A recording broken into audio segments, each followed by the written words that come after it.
नमस्कार। आज के इस विशेष ऐतिहासिक विश्लेषण में आप सबका स्वागत है। स्क्रीन के नीचे चल रहे इन सिनेमाई कैप्शन के साथ आज हम प्राचीन भारत के उस दिलचस्प दौर की गहराइयों में उतरेंगे जिसे पुनर्गठन का काल कहा जाता है। ये कोई साधारण समय नहीं था। ये वो वक्त था जब एक बेहद विशाल साम्राज्य ताश के पत्तों की तरह बिखर रहा था और उसके बाद से पूरी भारतीय सांस्कृतिक और राजनीतिक संरचना एक बिल्कुल नए सांचे में ढल रही। ये सिर्फ अतीत की कहानी नहीं है बल्कि हमारे आज के समाज को समझने की एक बहुत ही अहम कड़ी है। लेकिन इस विषय की गहराइयों में उतरने से पहले सभी दर्शकों से बेहद विनम्र और विशेष आग्रह है। कृपया इस यात्रा ऐतिहासिक यात्रा के अंत तक हमारे साथ जरूर जुड़े रहें। भारत के शानदार परिवर्तनकारी को पूरी तरह से समझने के लिए इसकी हर एक कड़ी को जोड़कर देखना बहुत जरूरी है। अगर बीच में ही कड़ी तो हम उस अद्भुत सांस्कृतिक समुद्र के जाल को नहीं समझ पाएंगे जिसने हमारी आज की नींव रखी है। तो चलिए इस रोमांचक सफर में अंक साथ चलते हैं। तो चलिए इसी विषय पर आते हैं। आज की चर्चा की रूपरेखा कुछ इस प्रकार है। सबसे पहले बात करेंगे मौर्य साम्राज्य के पतन की, उसके बाद देखेंगे कि कैसे राज्यों का पुनर्गठन हुआ, फिर समझेंगे शुंग वंश के उदय को, इसके बाद बात होगी अश्वमेध यज्ञ और उसकी कूटनीति की, और अंत में हम देखेंगे उस दौर के शानदार सांस्कृतिक और कलात्मक विकास को। शुरुआत करते हैं हमारे पहले पड़ाव से, मौर्य साम्राज्य का पतन। जरा सोचिए, एक ऐसा साम्राज्य जो पूरे भारतवर्ष में एक विशाल और अटूट चट्टान की तरह खड़ा था, लेकिन महान सम्राट अशोक के जाने के बाद उस मजबूत चट्टान में दरार पड़ने लगी। उनके बाद शासक उतने प्रभावशाली नहीं रहे। नतीजा ये हुआ कि वो विशाल केंद्रीय प्रशासन जो कभी पूरे देश को बांध रखता था धीरे धीरे कमजोर पड़ने लगा। और जाहिर सी बात है, जब केंद्र कमजोर होता है तो दूर दराज के इलाकों में बगावत शुरू हो ही जाती है। स्थानीय शासकों ने खुद को आजाद घोषित करना शुरू कर दिया। और फिर आता है साल 185 ईसा पूर्व। यही वो साल था जब मौर्य वंश के अंतिम शासक बृहस्पति उनके ही सेनापति पुष्यमित्र शुंग ने हत्या कर दी। और इसी घटना के साथ महान मौर्य साम्राज्य हमेशा के लिए इतिहास के पन्नों में सिमट गया। अब एक इतने बड़े साम्राज्य के रातों रात ढह जाने से जो सत्ता का खालीपन पैदा हुआ, उससे क्या हुआ? यहीं से शुरू होता है हमारा दूसरा भाग, पुनर्गठन और नए राज्य। अब ध्यान दीजिएगा, इस समय की भौगोलिक और राजनीतिक तस्वीर बहुत ही दिलचस्प थी। पूरे देश पर राज करने वाला कोई एक अकेला राजा या एक छाया नहीं थी। सत्ता पूरी तरह से कई हिस्सों में बंट चुकी थी। उत्तर भारत में जहां शुंग, कण्व और कुषाण वंश जमाए थे, वहीं दक्षिण भारत में सातवाहन, चोल, चेर और पांड्य जैसे राजवंशों ने अपना बहुत ही मजबूत दबदबा कायम कर लिया था। और दिलचस्प बात यह है कि ठीक इसी समय उत्तर पश्चिम की सीमाओं से इंडो ग्रीक, शक और कुषाण जैसी विदेशी शक्तियां भी भारत में प्रवेश कर रही थीं। यहाँ एक बहुत ही हैरान करने वाली बात सामने आती है। जो विदेशी शक्तियां शुरुआत में सिर्फ जमीन जीतने के इरादे से भारत आई थीं, वे समय के साथ यहाँ की मिट्टी और संस्कृति में पूरी तरह रच बस गईं। उन्होंने यहाँ की स्थानीय भाषा, धर्म और कला को दिल से अपना लिया। ये कोई थोपी हुई संस्कृति नहीं थी, बल्कि भारतीय और विदेशी मान्यताओं का एक बहुत ही सुंदर और स्वाभाविक समन्वय था। इसी अनोखे मेल ने आगे चलकर भारतीय सभ्यता को एक नया और बहुत ही समावेशी रूप दिया।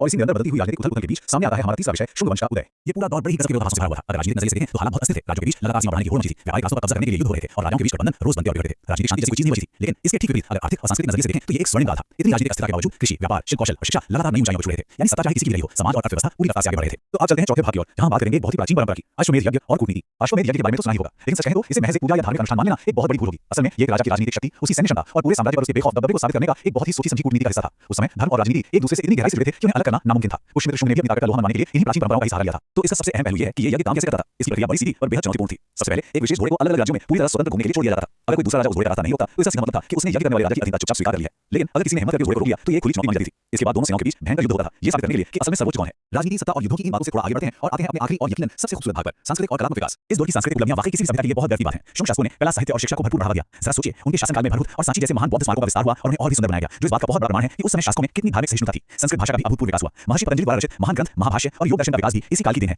और तो और बौद्ध जातक कथाओं को कला और मूर्तियों के जरिए बेहद खूबसूरती से उकेरा गया। और सबसे खास बात ये थी कि उस समय की कला किसी एक दायरे या महज धर्म तक बंधी नहीं थी। उन शानदार शिल्पकारों ने मूर्तियों में केवल देवी देवताओं को ही नहीं उकेरा, बल्कि उन्होंने प्रकृति, पशु पक्षियों और आम लोगों की रोजमर्रा की जिंदगी को भी पत्थरों पर जीवन कर दिया। ये इस बात का सबूत है कि कला समाज के हर वर्ग और हर इंसान से जुड़ चुकी थी। वो आम जनमानस की आवाज बन गई थी। तो अगर इस पूरे विश्लेषण का एक निचोड़ निकाला जाए तो ये बात बिल्कुल साफ रहती है, ये सिर्फ राजाओं के बदलने या सीमाओं के टूटने का दौर नहीं था, बल्कि जैसा कि कहा गया ये वास्तव में भारतीय सभ्यता के पुनर्जागरण और एक बेहद समृद्ध सांस्कृतिक पुनर्गठन का स्वर्णिम अध्याय था। इसी दौर ने आने वाली कई सदियों के लिए एक बहुत ही मजबूत आधार तैयार किया। तो अंत में एक बड़ा और विचार तेज सवाल उठता है। हमने देखा कि कैसे उस प्राचीन युग में अलग-अलग संस्कृतियों का मिलन हुआ और कैसे विभिन्न परिस्थितियों में भी कला और ज्ञान ने अपने लिए रास्ता बना लिया। तो सोचने वाली बात यह है कि उस दौर में हुए इस सांस्कृतिक एकीकरण और पुनर्गठन का असर आज के हमारे आधुनिक और विविध समाज पर कैसे पड़ता है। क्या हमारा आज का समाज भी उसी प्राचीन समावेशन और एकता की नींव पर खड़ा है? इस गहरे विचार के साथ ही इस ऐतिहासिक चर्चा को यहीं विराम देते हैं। अंत तक हमारे साथ जुड़े रहने के लिए हृदय से बहुत बहुत धन्यवाद।